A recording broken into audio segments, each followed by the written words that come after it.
During the early part of the 2000s, Formula 1 started to take on races in emerging markets.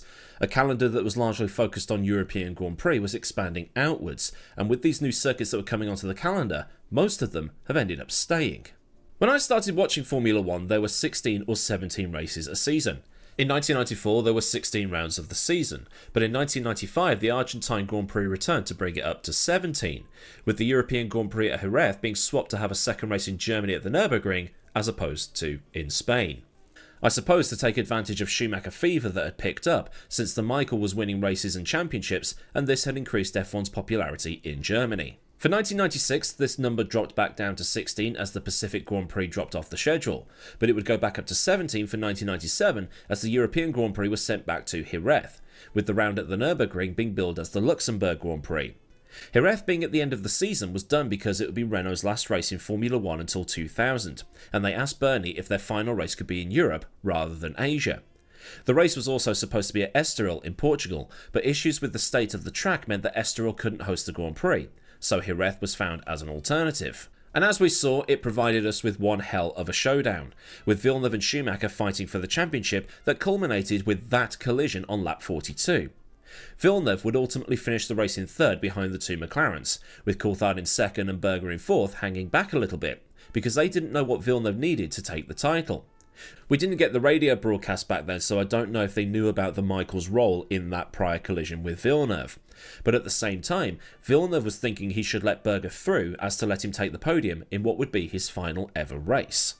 And that was also the Grand Prix where Villeneuve, the Michael and Frentzen all set exactly the same time in qualifying, with Hill in the Arrows in fourth, less than a tenth behind them.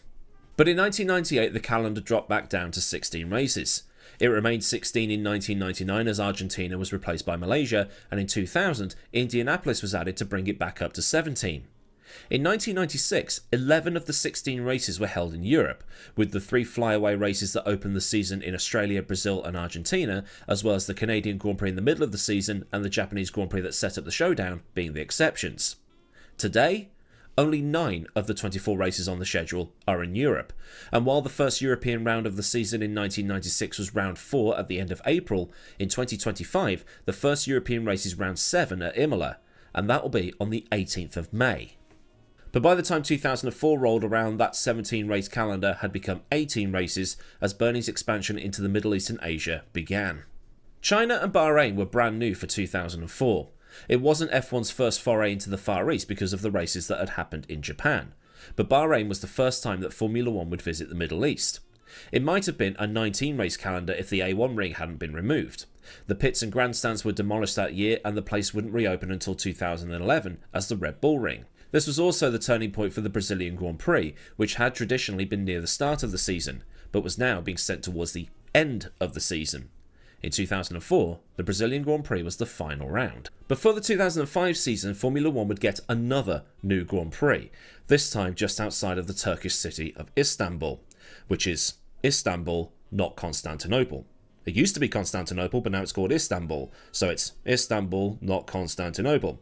So if you have a date in Constantinople, she's going to be waiting for you in Istanbul. Why did Constantinople get the works? None of your fucking business. Herman Tilke was, as ever, the man tasked with bringing Formula 1 to Turkey, and he ended up designing one hell of a track. The track ran anti-clockwise, and at the time only Imola and Interlagos ran this way. But since, Formula 1 has gone to Kota, Jeddah, Baku and Abu Dhabi, which are also anti-clockwise. This would provide the drivers with a challenge, because usually drivers do their training to handle clockwise circuits, so the extra physical challenge would add to the show a little bit. As well as this, the teams would have no data going into the 2005 Turkish Grand Prix, and in a year where no tyre changes during a Grand Prix were allowed, it meant that they were going to have to tweak a little more than usual. And one thing the track had in abundance was elevation change. The first bit of this occurring at turn 1, that led to comparisons to Laguna Seca's corkscrew, but a little bit less on the drop and tightness. From there, the track goes uphill through turn 2, and then drops back down through 3 and 4. There's another bit of a downhill section through 5 and 6, and you climb back up again after turn 7, that leads to a corner that has been called Diabolica. It's a parody of the Parabolica from Monza. This corner is probably the most famous part of the track, as it's considered one corner, turn 8, but has 3 apexes, or 4 if you want to be really picky. This loads the right hand side of the car up massively, and since drivers are more geared towards right hand corners, it puts tremendous strain on their necks. What's also awesome about this section is that it's slightly downhill, so the cars are going to be picking up some extra speed through gravity, and the track takes a slightly steeper drop once you exit out the other side. It's then a straight down towards a left-right chicane that can be used as an overtaking opportunity if the run out of 8 is bad for the car you're chasing, or the car being chased has worn tyres. There's a distinct uphill section after this, so traction out of the chicane is paramount, and the kink at the top of the hill has been jokingly named Faux Rouge, as it has the same kind of entry, the downhill turn that immediately goes back up the hill. The track ends with a very fast straight and then a tight and technical final complex. It's a great opportunity to perform some switchbacks to maximise the exit onto the pit straight and then complete the lap. And it can make or break your lap time if the car doesn't have the mechanical grip to keep up. The question is, what does that look like from the driver's perspective? I'm glad you asked.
The first race was 6 races from the end of the 2005 season. Alonso had enjoyed a 26-point lead in the standings going into that race, and Renault were just 12 points ahead of McLaren. The 2005 season had been quite all over the place with the already mentioned tyre rules and the "we don't talk about that" US Grand Prix, which allowed Jordan, Minardi and especially Ferrari to score some big points. McLaren was the team to beat in the qualifying session, Raikkonen taking pole by almost a quarter of a second from Fisichella, who outqualified Alonso by the slimmest of margins. With McLaren having a rocket ship of a car in a straight line, that car was going to be a monster in the final section. The reason Schumacher is down at the back because he spun on his flying lap, in a time where it was one-shot qualifying, so he didn't complete said lap. Raikkonen triumphed in the race, cruising to victory by 18 seconds ahead of Alonso. It might have been a McLaren 1-2 if Montoya hadn't tangled with the Jordan of Montero while lapping him and damaging the McLaren. As a result, Alonso got in front and scored 8 points instead of the 6 he should have scored. Montoya also set the fastest lap during the race, a lap record that has never been beaten.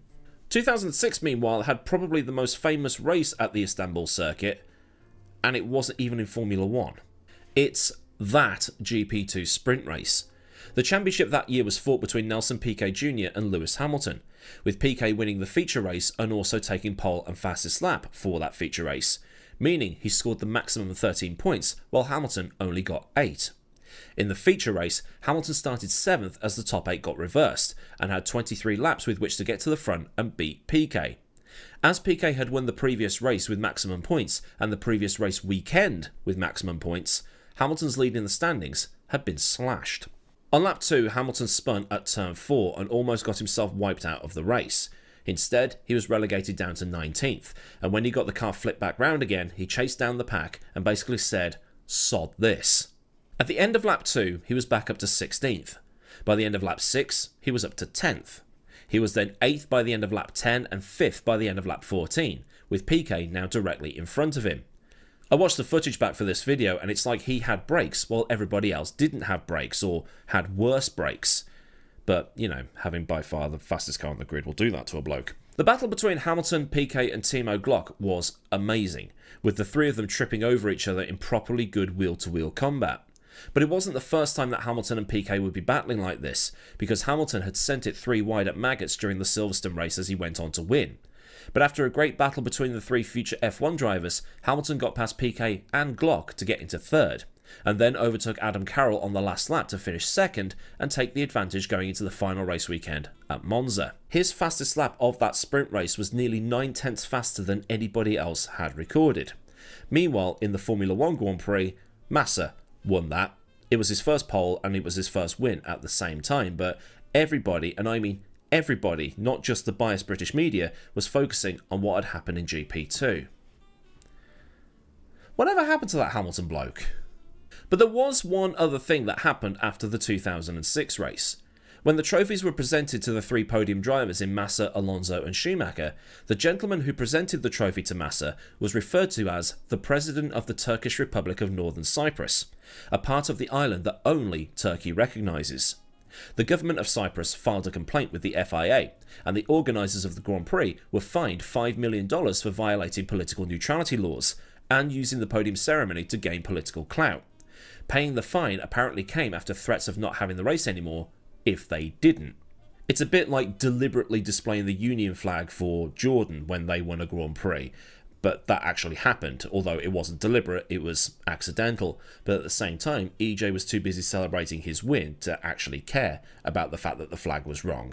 The fine the Turkish Grand Prix received was, until Spygate, the biggest fine in motorsport, which surpassed the $1 million the FIA fined Ferrari for after the 2002 Austrian Grand Prix, and the $1 million the San Marino Grand Prix organisers were ordered to pay after the track invasion following Schumacher's second place there in 1996. Following 2006 though, the event had a couple of quiet races. Massa would win again in 2007 and called the circuit the place where his career turned around, and Felipe Baby would win again in 2008.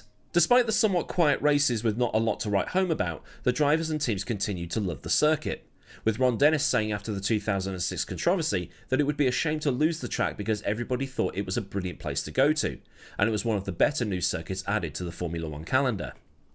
2009 though was a great battle between the Brawn of Jenson Button and the 2 Red Bulls of Sebastian Vettel and Mark Webber. Brawn had just started their fall off from the top of the standings by this point, and Red Bull had managed to close the gap, with Brawn really under threat as they didn't have the budget to develop like Red Bull had, and Red Bull also had the human cheat code in Adrian Newey. History would favour Vettel for the win as every race at the circuit had been from pole, but since cars in the top 10 had to start on their qualifying fuel load, Button would have been on pole if fuel corrected. He had 2 extra laps in the tank. Vettel went wide at turn 10 on the first lap and gifted the lead to Button. Button was running a 2-stop strategy, but Vettel was running a 3-stop strategy, and if Vettel had stayed in the lead, he might have pulled away from the Brawn that was trying to chase him. But when Button got in front of the Red Bull, it was Button that pulled away. Vettel pitted first and had less fuel in the tank, but he was still unable to catch and overtake the Brawn, and Jenson went on to win the Grand Prix. In fact, the strategy meant that Vettel would ultimately finish behind Webber, while Button won his last race of that 2009 season. But it was probably the most exciting Turkish Grand Prix so far, as the top 3 were separated by less than 8 seconds, with Vettel coming in about 3/4 of a second behind his teammate Webber. But there was one small problem. The attendance for the 2009 Grand Prix was 35,000 people. The venue can hold 150,000. 2010 was also a race that had a lot of stuff happening, and I'll probably have to do a full video on it because it's considered the start of the villain Seb arc and the beginning of Mark Webber being treated like crap in comparison. During that race, Webber had started on pole and had been leading the race for a good chunk of it. Hamilton had started second and remained there until the first stops when McLaren had trouble with one of the tyres. Webber had asked if Vettel could slow down a bit, but Red Bull told them to keep the pace up to gap the McLarens. Webber then went into fuel saving mode on lap 40, but Vettel had already done his fuel saving and was now catching up. Vettel came out of the chicane with a better exit and tried to overtake Webber on the back straight towards the heavy braking zone of turn 12. They made contact and Vettel ended up retiring while Webber was able to continue. As this collision was happening, Hamilton and Button slipped through, and McLaren took the 1-2 when the Red Bull seemed on course for an easy victory. But McLaren almost had their two drivers hit each other as well. But like I said, I'll probably have to do a full video on it because so much stuff happened in that particular Grand Prix. 2011 would be the last Turkish Grand Prix for a while. Vettel dominated as he had done for most of the season, as his RB7 was the class of the field. But off the track, things were not looking rosy for the Turkish Grand Prix. The track was making losses and the attendances weren't great. The circuit was built on the Asian side of Istanbul and had decent connections to the city and the airport via the 07 motorway and the D020 roads, but the attendances were still down. Bernie was blaming poor promotion, while the organisers were having a go at Bernie for trying to double the hosting fees to host the race. $20 million would be the new fee, of which the government of Turkey was asked to contribute $13 million of that total, but in 2011 the government voted against it. There were also negotiations to try and bring Bernie's fees down, but nobody could come to an agreement. As such, the Turkish Grand Prix would not be on the calendar in 2012. But it eventually did come back, through the most bizarre of circumstances. During the pandemic, the calendar was a hodgepodge of Grand Prix, mostly in Europe since that was easier for the teams to get around, and through simply driving into countries they didn't have to go through some of the stuff that some countries were implementing in terms of quarantine controls. To help pad out the calendar, the Turkish Grand Prix came back, with it being announced in August and then held in November. Due to the circuit being resurfaced, causing the track to be incredibly slippery, Pirelli had a tyre selection headache when it came out to handing tyres that could actually grip. And during the race, it rained, and Lance Stroll started on pole, which just added to the utterly insane nature of the 2020 season. Hamilton had enjoyed a miserable qualifying, but then made his way into the lead of the race, and took the win. And with that win, he got his 7th world title, matching Schumacher's record. In 2021, the race was put back on the calendar as a replacement initially for the Canadian Grand Prix, but it was then cancelled and replaced with the Styrian Grand Prix because of the UK government placing travel restrictions on Turkey. But the cancellation of the Singapore Grand Prix allowed the Turkish Grand Prix to come back onto the calendar. The final Turkish Grand Prix at the time of writing was won by Valtteri Bottas, and during that race, Sergio Perez put on a defence masterclass to try and screw up Hamilton. The Turkish Grand Prix was a well-loved track by fans and drivers alike. It was always fun to drive on the F1 games, and doing the lap for this video was fun too. And I forgot how good the track was, because the last time I drove it was for a video about, what was it, 6, 7 years ago? It had its bangers like in 2021, 2020, 2011 and 2009, but it also had its dull ones. But it still had more banger races than India or Korea. And it seemed that if you wanted to win, you had to start on the front row. Only once, that being in 2020, did someone win from lower than second on the grid. And the first 4 races really weren't much to write about, since the person who won those races led from pole. And if you want to see it back, then there might be a glimmer of hope. When I typed in Turkish Grand Prix to start putting all this together, there are reports from back in 2024 and also from January this year that the circuit is back in discussions for a return in 2026. This is subject to guarantee and the relevant fees being paid. But it's a circuit that should see some more action, like getting it on the World Endurance Championship schedule for instance, and that would be amazing, if only to get it into Le Mans Ultimate. It was also a circuit that had a decent flow to it, even with the technical section at the end. Because it had several distinctive sectors, setting up the car was tricky. Do you set it up for some of the longer corners, particularly turn 8 so you can save the tyres, or do you set it up for top speed over the back end towards that final sector? A bit like the Korean circuit, in a way. It would be interesting to see what the 2026 cars would be like around Istanbul, particularly with this whole thing surrounding the active era with the X-Wings, the Z-Wings, the Y-Wings or whatever they're called. And it would also have been cool to see the current cars at Istanbul, considering how sluggish they are in corners compared to previous generations. But what did you think about the Turkish Grand Prix? What did you think about the Istanbul track? Did you like driving it in video games as much as I did? Let me know down in the comments and get a discussion going, and I'll probably work on the 2011 race at some point. So then, a look at the history of the Turkish Grand Prix, and a look at the results that started off a bit dull, but then had a few decent races in there as well. If this has been a fun look through the motorsport history books, then do get a like put down on this video so I know I did a good job. And for more stuff from the channel, get subscribed and also get the bell on so you never miss out on any future videos that I do. Massive thanks as ever go out to the mad lads at Patreon for the continued support, and if you want to help keep the lights on or top up the picture purchasing piggy bank, then there'll be a link to Patreon down in the description, along with links to Discord, socials, affiliates and other bits and pieces you might want or need to know. Or there's super thanks if you just want to top up my coffee cup, and memberships for Patreon without the Patreon. So until next time, I've been Aidan Millward. Have a great day wherever you are, and goodbye.